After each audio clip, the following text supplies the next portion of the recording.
it's funny because we're not talking young people, we're talking about our sports. There are sports sedans out there at the moment. Of course, this is the classic sports sedans. And out on their warm-up lap at the moment, themselves ready to run. So Bowen and Hill will take up the front row. Voigt and Taylor will take the second. McLaughlin and Hunt, the row after that. Crompton and Davis, Maxwell and Cox, Robinson and Henning, Watmore and Spanix, Tritton and Papendal, Ford and Heck, McIntyre and Craig, Aston and Fazakli, Lusty and Taylor coming off the back of the bus. Green flag away, we're going to be out of the warm-up. This is going to be a tremendous event. In fact, I'm really looking forward to it.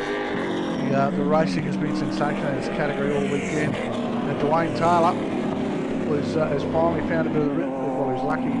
He complained about tyres all weekend, doesn't have the tyres under the car at the moment. And that's been a real issue for him. But hopefully Dwayne Taylor will be the one who will benefit out of this drying track. The Mosley coming from the back of the bus is going to be interesting.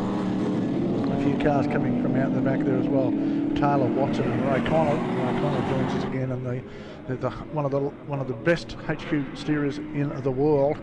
Raymond Connell now makes his way into a V8 Supercar as well, the next V8 Supercar of that, and having a ball of fun doing it. All right, done through. Still nothing out of race radio. We've got this plugged into the system. Folks are just waiting for the dog so I can get a level out of it. I'm just not too sure. Well, I haven't got anything out of it yet, which is really interesting. So I'll have a look. He said that though. I've got a headphone feed in. I should have.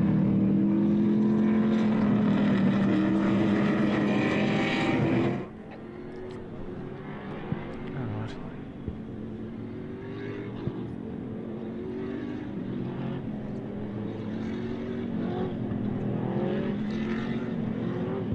Moment. Watching the car of Bowen and Hill. Make their way through turns 4 and 5 as they bring the rest of the field down towards them. It's going to be a red hot start. Battle up front with these guys has been pretty much intense from the moment they got here on Friday. The Mosley coming through the field. Raymond Connell really has got a lot of work to do ahead of him. I expect him to be one of the flyers coming from the back of the pack as well. So I think they come down. Down into turn 6 they go now. Raymond Connell's car, car 131. Raymond Connell as the field comes through nearly to a dead stop. Again, really getting ready to run. Watch the green flag. Away we go racing.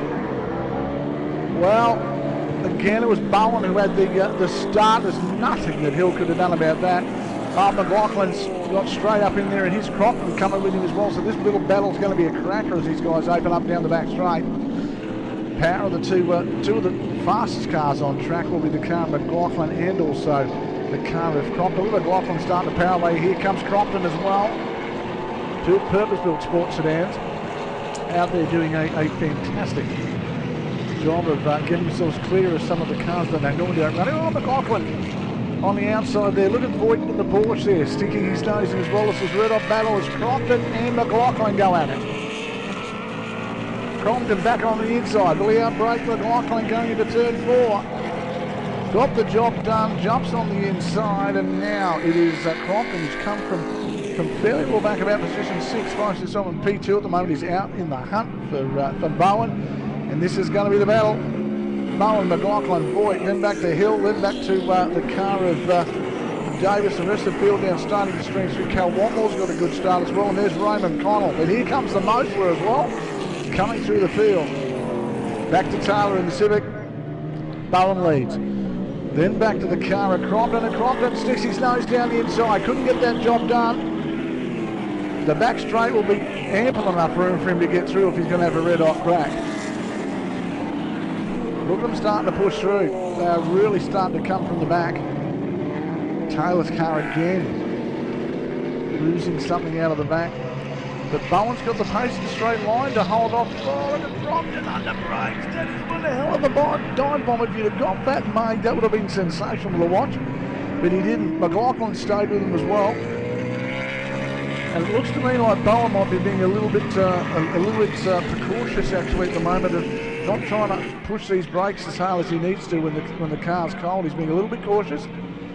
And I tell you, so is McLaughlin, because I know how much he really likes the late break. So maybe McLaughlin's going to wait for that wedge to be driven. Big lock up somewhere down there. In fact, that's a spin by one of the cars. I'm trying to get that. Looks like Hunt, possibly.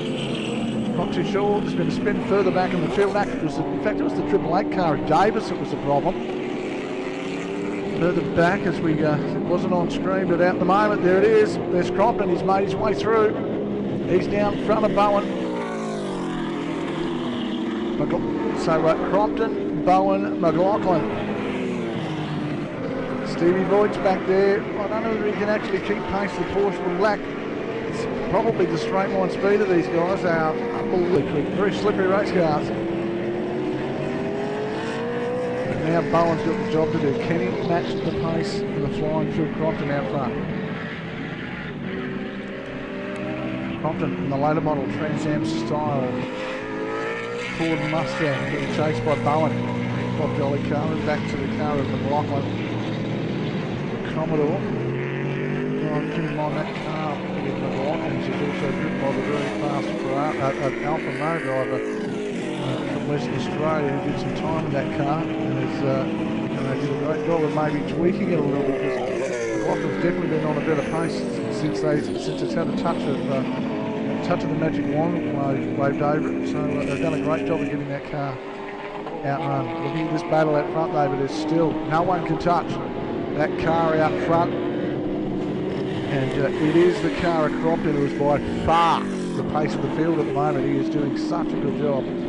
Come from the middle of the pack on the start, did a great job to feed his way through after lap number 1, and then chased Bowen down. And just to make sure that they were up and running and ready to run. These guys are on the edge. Crompton using this as a test for the up-and-coming series will be run here very shortly. As he said, he hasn't had much track time in the car here, so he wanted to make sure he had a good package and had everything set. So again, at the moment, Bowen's the chaser.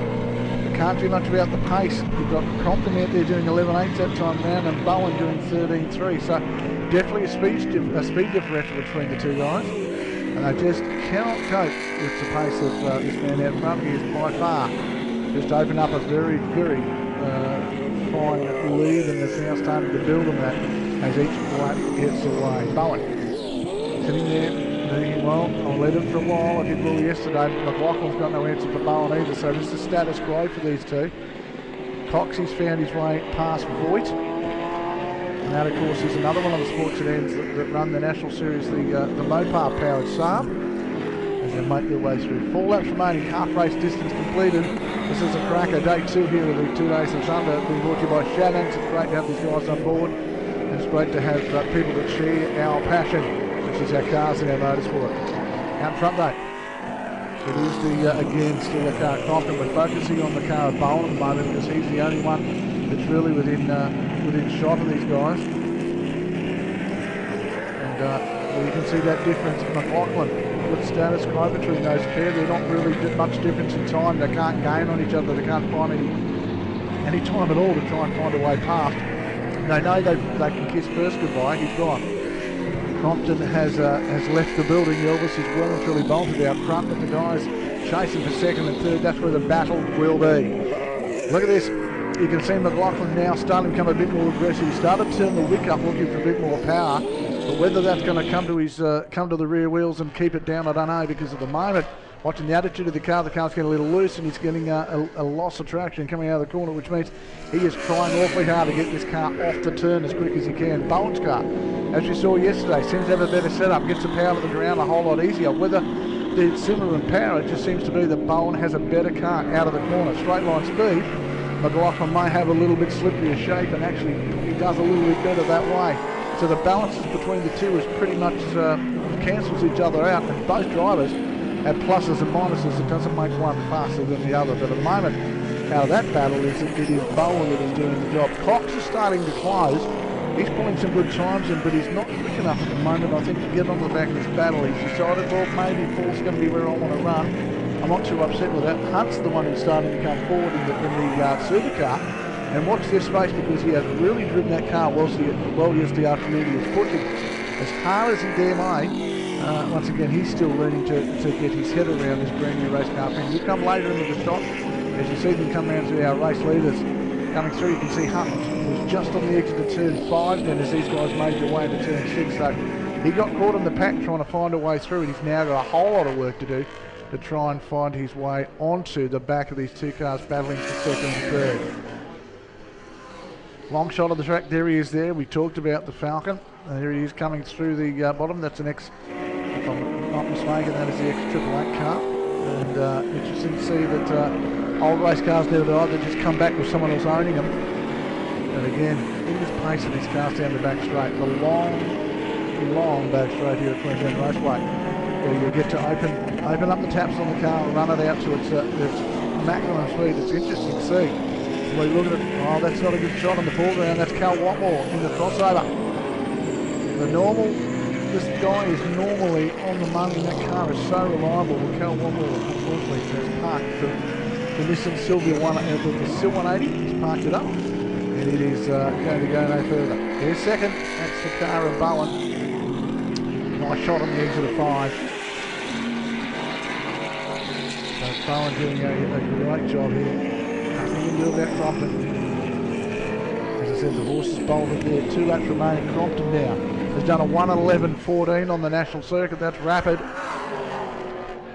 It's done a 1:11.14. You can't ask for any quicker pace than that. We've got 1 lap left to go. Checkered flag about to be unfurled. And these guys are on the money.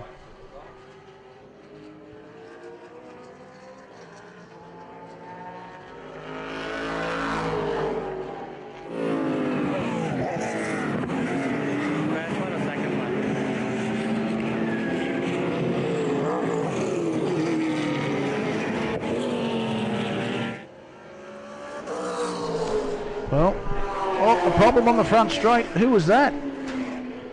Car stop. Oh, that was Maxwell. Maxwell on the front straight had a problem. Here comes the Mosler. As they come through, look at this. Maxwell's got problems. The Mosler's there. That looks like Ray Collin. It is. So Collin and Maxwell having a great time here at the moment because they've got a Mosler in the middle of them. That is the car. The former touring car driver, Graham Lusty, and Lusty has had a great run on that car. It's extremely fast. Look at the speed differential they need, and the supercar is unbelievable. In fact, I know I think Jeff Fame's here somewhere today. He co-drove the car down at Bathurst, not Bathurst, at Sandown. He said the car is unbelievable. It's a very, very rapid car, very, very quick. So, all right, Maxwell. That car was, as we said yesterday on the broadcast, formerly a Sierra drivetrain in that car. Now sporting the rest of the checkered flag was out. Race leaders have come round. The winner of that was Crompton. Crompton has taken the win. Bowen in second, McLaughlin third. Here comes fourth place. That'll be Coxey. Fifth place coming behind that is the car of Hunt. Voigt comes through for position number 6. Seventh comes through. That will be the car of Heck. Henning comes through in the Porsche. Then, of course, comes the car of Tritton, Hill, Lusty comes through, Maxwell, Connell, and Dwayne Taylor won't be too far behind as well. Gary Ford will be coming around shortly to take the checkered flag, or he should be, in the escort. Coming up behind him, yep, there goes the car of Robinson. Craig comes through as well, McIntyre, Papendale, that's how they're going to finish. What a great race this guy's put on, great racing all weekend. We hope you guys are enjoying yourself out there as we go through day number 2 of the 2 days of Thunder here, being brought to you by the guys from Shannons. We'll be back on the other side of this break.